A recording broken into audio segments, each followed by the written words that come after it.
India's number 1 varicose veins hospitals ఐబీసీను సంప్రదించండి. మీ నొప్పి లేని ప్రయాణాన్ని శ్రీ గురుభ్యో నమః. మహాగణాపతి నమః. శివాయ గురు నమః. శ్రీ కామేశ్వరదేవి నమః. సుమన్ టీవీ ప్రేక్షకులకి శుభోదయ శుభాకాంక్షలు. నేను మీ సోమేశ్వర శర్మ. మేషం నుండి మీనం వరకు ఉన్నటువంటి రాశి ఫలితాలు నా పరిజ్ఞాన సంకర్ష మేరకు ఈ వారం రాశి ఫలితాలను తెలియజేస్తాను. ఈ రాశి ఫలితాలు ఈ నెల 31వ తారీఖు నుండి సెప్టెంబర్ 6వ తారీఖు వరకు వర్తిస్తాయి. ముందుగా గోచారం. మిథున రాశిలో గురువు, కర్కాటకంలో శుక్రుడు, సింహంలో రవి బుధ కేతువులు, కన్యలో కుజుడు, కుంభంలో రాహువు, మీనంలో శని, అలాగే చంద్రుడు వృశ్చికం, ధనస్సు, మకర రాశుల్లో సంచారం. కర్కాటక రాశి వారికి ఈ వారం మిశ్రమ ఫలితాలు గోచరిస్తోంది. అష్టమలో రాహు అంత అనుకూలంగా లేదు. ద్వితీయంలో రవి బుధ కేతువులు ఉన్నారు. కుటుంబ స్థానంలో భాగస్వామి వ్యాపారాలు కావచ్చు, లేదా సొంత వ్యాపారాలు కావచ్చు, అదేవిధంగా ఉద్యోగంలో స్థిరత్వం కావచ్చు. మీరు ఎంత కష్టపడుతున్నప్పటికీ ఏదో విధంగా ఆటంకం కలిగించేవారు ఎక్కువగా ఉన్నారు. మనం అన్నీ బాగానే చేస్తున్నాం, కానీ మనకే ఎందుకు ఇలా జరుగుతుంది, మోసం చేసేవారు ఎక్కువ ఉన్నారు అని అనుకుంటారు. అయితే సప్తమాధిపతి అయిన శని భాగ్యంలో ఉండడం వల్ల అదృష్టం అనేది వీళ్ళకి కాస్త కలిసి వస్తుంది. వీళ్ళకి అష్టం శని అయిపోయింది, భాగ్యంలో శని ఉన్నారు. ఈ షష్టమాధిపతి అయిన గురువు వ్యయంలో ఉన్నారు. వీళ్ళకి ₹1 ₹30 ఖర్చు ఉంటుంది. అది ఏ విధంగా ఖర్చు అనేది చెప్పలేను. ముఖ్యంగా ఏంటంటే 2 విధాలుగా ఖర్చు ఉంటుంది. ఒకటి పెద్దల ఆరోగ్య విషయంలోనూ, ఇంకోటి పిల్లల చదువు విషయంలోనూ. ఈ రెండిట్లోనూ పెద్దల ఆరోగ్యం పట్ల మెలకు అవసరం. మనకు అన్నీ బాగానే ఉన్నాయి, అందరూ బాగానే ఉన్నారనుకుంటారు, కానీ సడన్గా ఏదోటి రావడం, దానికి వెచ్చించడం అనేది జరుగుతుంది. కాబట్టి ఇటువంటి విషయంలో కాస్త జాగ్రత్త వహించడం చెప్పదగిన సూచన. కెరీర్ పరంగా అంతా బాగానే ఉంటుంది.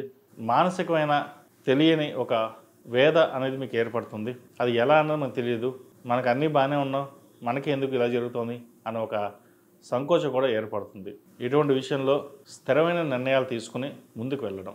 ఈ కర్కాటక రాశి వారికి ఆరోగ్యరీత్యా కూడా కొన్ని ఇబ్బందులు అనేవి ఏర్పడతాయి. చంద్రుడు పంచమ, షష్టమ, సప్తమలోకి మారుతారు ఈ వారం. మధ్యలో 6వ చంద్రుడు ఎప్పుడైతే మారుతారో మానసికంగా ఇబ్బంది అనేది ఏర్పడుతుంది. ఆరోగ్యరీత్యా కూడా మానసికంగా ఇబ్బందులు ఉంటాయి. ముఖ్యంగా కంటికి సంబంధించినవి ఇబ్బందులు ఉండే అవకాశం గోచరిస్తోంది. వాటి విషయంలో జాగ్రత్తలు తీసుకోండి. విద్యార్థులకు కాలం అనుకూలంగా ఉంది. అయితే వైద్య వృత్తిలో ఉన్న వారికి అంత అనుకూలంగా లేదు. సాఫ్ట్వేర్ రంగంలో ఉన్నవారికి, టెక్నికల్ రంగంలో ఉన్నవారికి చాలా అనుకూలంగా ఉందని చెప్పచ్చు. విదేశీ వ్యవహారాలకు సంబంధించిన విషయ వ్యవహారాలు వీళ్ళు చక్కగా ఉన్నాయి. విదేశాలకు వెళ్ళాలనుకునే వారు కూడా అనుకూలమైన ఫలితాలు గోచరిస్తుంది. స్నేహితుల పట్ల మెలకు అవసరం. ఏదైనా మాట్లాడేటప్పుడు, వ్యవహరించేటప్పుడు వ్యవహారాన్ని ఆచితూచి వ్యవహరించాలి, లేకపోతే మాట పడే అవకాశం గోచరిస్తుంది. ఈ రాశిలో జన్మించిన స్త్రీలకు వృత్తి ఉద్యోగాల పరంగా, వ్యాపార పరంగా అన్నీ చక్కగా ఉన్నాయి. అయితే ఆరోగ్యం పట్ల మెలకు అవసరం. మీ ఆరోగ్యం పట్ల, మీ పెద్దవాళ్ళ ఆరోగ్యం పట్ల జాగ్రత్తలు తీసుకోవాలి. ఖర్చులు అధికంగా ఉంటుంది. దాన్ని నియంత్రించే విషయంలో ఆచితూచి అడుగులు వేయడం చెప్పదగిన సూచన. వ్యాపార పరంగా వీరికి బాగుంది. ఏదైనా కొత్త వ్యాపారాన్ని ప్రారంభించాలని ప్రయత్నం చేస్తారు. అయితే ప్రారంభించే ముందు జాతక పరిశీలన చేసుకోవడం, లేదా కొంతకాలం ఆగి ముందుకు వెళ్ళడం అనేది చెప్పదగిన సూచన. ఈ రాశివారు ప్రతిరోజు ప్రతినిత్యం ఓం నమో నారాయణ ఒత్తులతోటి, లక్ష్మీ తామర ఒత్తులతో కలిపి దీపారాధన చేయండి. నువ్వుల నూనె పోసి దీపారాధన చేయడం శ్రేష్టం.